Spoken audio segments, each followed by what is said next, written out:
আসসালামু আলাইকুম প্রিয় কুমিল্লাবাসী, আজকে আপনাদের মাঝে যে বিষয়টি নিয়ে হাজির হয়েছি সেটা হচ্ছে আপনারা প্রতিনিয়ত এটা ফেস করেন। আপনাদের প্রচুর কর্মঘণ্টা নষ্ট হয় এবং আমাদের অনেকটা বিরক্তির জায়গা তৈরি হয়েছে যে জিনিসটি নিয়ে, সেটা হচ্ছে কুমিল্লার যানজট।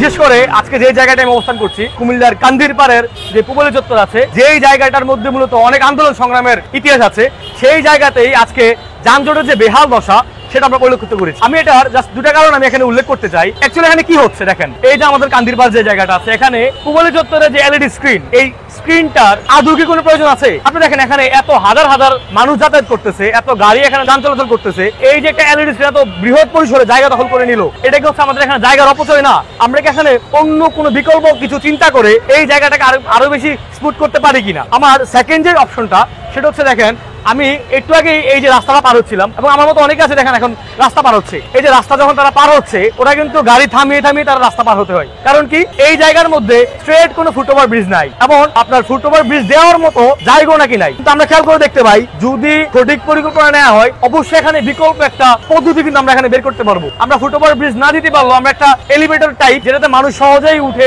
এক জায়গা থেকে আরেক জায়গায় যতটুকু পসিবল হয় ওটুকু কিন্তু করা সম্ভব। আমি আপনাদের মতামত জানতে চাই যে এই জায়গায় এক্স্যাক্টলি কি করা হলে পুবলি চত্বরের যে ইতিহাস ঐতিহ্য আছে এবং কান্দিরপাড়ের যে যানজট আছে সেটা থেকে হচ্ছে আমরা মুক্ত করতে পারি এবং এই কুমিল্লাকে হচ্ছে একটা সুন্দর যানজট মুক্ত নগর হিসেবে উপর দিতে পারি। এই জায়গা যানজটের আরেকটা মূল কারণ যদি আমরা দেখতে পাই, সেটা হচ্ছে এখানে যে সিএনজি স্ট্যান্ডটা আছে, সিএনজি স্ট্যান্ড বলেন কিংবা অটো মিশুকের যে একটা স্ট্যান্ড, এই স্ট্যান্ড কিন্তু কোনোভাবে অনুমোদিত কোনো স্ট্যান্ড না। এখানে যদি এই প্রতিনিয়ত গাড়িগুলো যেভাবে দাঁড়ায় আছে, এই গাড়িগুলো আপনারা খেয়াল করে দেখবেন রাস্তার প্রায় 2/3 জায়গা দখল করা আছে। তাহলে এই জায়গা যে স্ট্যান্ডটা আছে এটাকে যদি এনিহাও এখান থেকে অন্য কোথাও যদি স্থানান্তর করা যায় তাহলে এই জায়গাটা কিন্তু অনেকটা খালি থাকবে।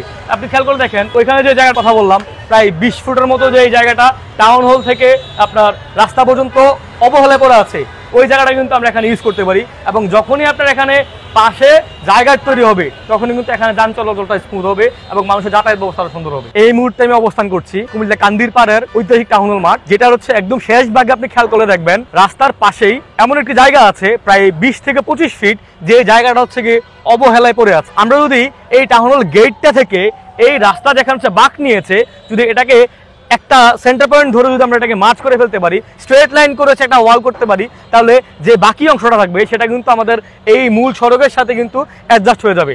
যখন মূল সড়কের পাশে 20 থেকে 25 ফিটের মতো জায়গা থাকবে তখন কিন্তু এখানে রাস্তাটা বড় হবে, এখানে ফুটপাথ হচ্ছে মানুষের চলাচলের জন্য আরও বেশি সহজ হয়ে যাবে এবং এখানে যে প্রতিনিয়ত যে যান চলাচল আছে, এত বেশি যে আপনার গাড়ি ঘোড়া আছে, ওরা কিন্তু মুভ করার মতো একটা জায়গা পাবে। আমি আমার দিক থেকে কিছু কথা বলার চেষ্টা করেছি, কিছু কারণ আপনাকে দেখিয়েছি। এখন আপনাদের দায়িত্ব হচ্ছে গিয়ে আপনারা কোন কোন বিষয়গুলো ফেস করছেন, আপনারা হচ্ছে গিয়ে এই জায়গার প্রবলেমগুলো কিভাবে আইডেন্টিফাই করছেন এবং সেগুলো নিয়ে আপনারা কিভাবে কথা বলছেন। আর আপনাদের নাগরিকদের দিক থেকে আপনারা যদি ট্রাফিক আইন মেনে চলেন, আপনাদের দিক থেকে যদি আপনারা সচেতন হন, আমার মনে হচ্ছে এটাও অনেক বেশি হেল্প করবে ট্রাফিককে নিয়ন্ত্রণ করার জন্য। আর সর্বশেষ যেটা বলবো সেটা হচ্ছে, দেখেন আমরা তো কথা বলি, কথা তো আমাদের বলতেই হবে, কিন্তু এগুলো ইমপ্লিমেন্টেশনের জায়গা, এগুলো যে প্রসেসিং যে করবে সেটা অবশ্যই যারা আইন কানুন প্রয়োগ করে তাদের কাছেই, যারা পলিসি মেক করে তাদের কাছেই। এটা আপনি ডিসি বলেন, এসপি বলেন, কিংবা হচ্ছে কি আপনার মন্ত্রণালয় বলেন, কিংবা এমপি মন্ত্রী বলেন, সিটি কর্পোরেশন বলেন, এটা কিন্তু আলটিমেটলি তাদেরকে এটা সলভ করতে হবে। আমাদের দিক থেকে আমরা হচ্ছে গিয়ে প্ল্যানিং গুলো বলতে পারি, আমরা কারণগুলো উল্লেখ করতে পারি, কথা বলতে পারি, আমাদের প্রবলেমগুলো আমরা জানাতে পারি। 17 বছরও তো আমরা আসলে এগুলো বলতে পারিনি। আমার দিক থেকে আমি ক্লিয়ারলি আপনাদেরকে বলতে চাই, আপনারা বলেন, আমরা শুনতে চাই এবং যেই জায়গায় শোনালে কাজ হবে ওই জায়গা পর্যন্ত এই কথাগুলো আমরা পৌঁছাতে চাই। আসসালামু আলাইকুম।